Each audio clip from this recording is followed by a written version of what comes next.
Hello student, I am going to teach you about the internal structure of heart of human being. यानी मानव के internal structure, heart के internal structure के बारे में बताने जा रही हूँ, क्योंकि एस्टरडे को हम एक्सटर्नल हार्ट का स्ट्रक्चर बताई थी। इंटरनल स्ट्रक्चर में भी इसमें सुपीरियर वेना केवा और इन्फीरियर वेना केवा ये दोनों लार्ज वेसल्स हैं जो कि डीऑक्सीजनेटेड ब्लड को राइट एट्रियम में लाते हैं।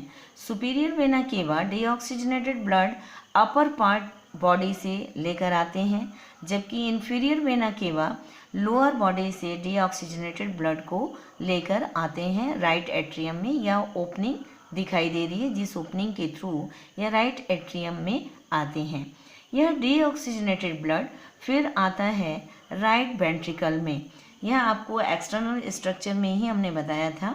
और इन एट्रियम, राइट एट्रियम और राइट वेंट्रिकल के बीच में ट्राइकस्पिड वॉल्व प्रेजेंट होती है।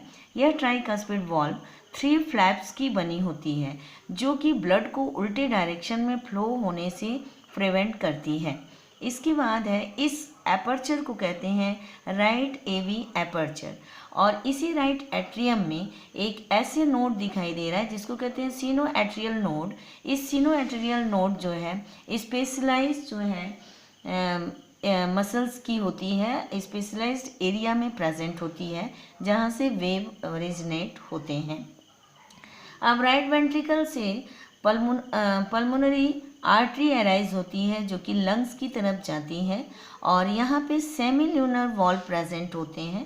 ये सेमील्यूनर वॉल्व लाइक पॉकेट की तरह प्रेजेंट होते हैं। यह भी उल्टे डायरेक्शन की फ्लो को रोकते हैं।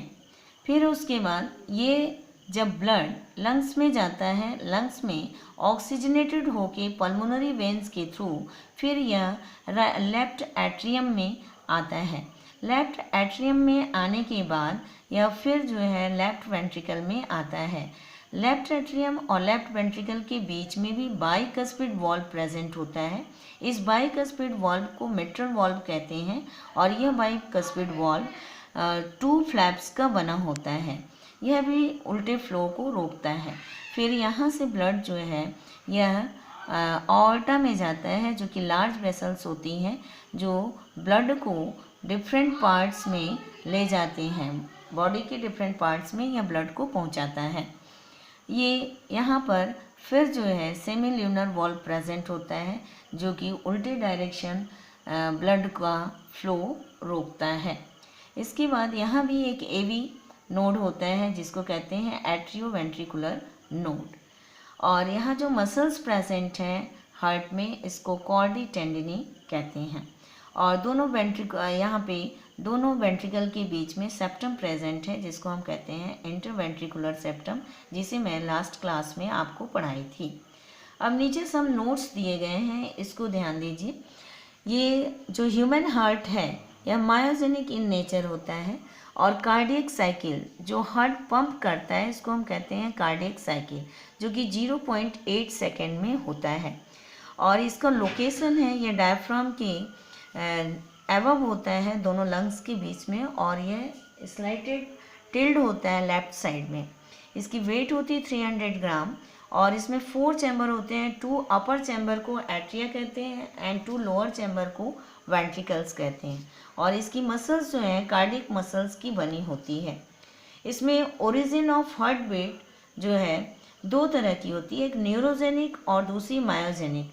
इन वर्टिब्रेट्स में ये न्यूरोजेनिक हार्ट बीट होती है और यह जो न्यूरोजेनिक हम उसे कहते हैं जो कि स्पेशलाइज्ड नर्व फाइबर से ओरिजिन जिसकी होती है। मायोजेनिक यह वर्टिब्रेट्स में पाई जाती है। मायोजेनिक उन्हें हम कहते हैं जो specialized group of muscle fiber से ओरिजिनेट होते हैं। हार्ट बीट रेट जो है 72 टाइम्स पर मिनट होती है और हार्ट जो पंप्स करता है 5 लीटर ब्लड पर मिनट में करता है। हार्ट साउंड जो कार्डियक साइकिल के दौरान होती है उसे कहते हैं लब, और यह जो है एवी वॉल्व्स के बंद होने के कारण होती है जिसे हम कहते हैं ट्राइकास्पिड वॉल्व। और दूसरी डब की आवाज़ आती है जो कि सेमील्यूनर वॉल्व के बंद होने से आती है। ये लब और डब, ये जो वॉल्व यहाँ प्रेजेंट है, इनके बंद होने से लब की आवाज़ और इस सेमिल्यूनर वाल्व के बंद होने से डब की आवाज़ आती है। It is double circulation mammalian heart, ये पहले ही मैं बताई थी। और ये जो हम ब्लड इंस्ट्रूमेंट जो यूज़ करते हैं इसको कहते हैं स्फेग्नोमीटर।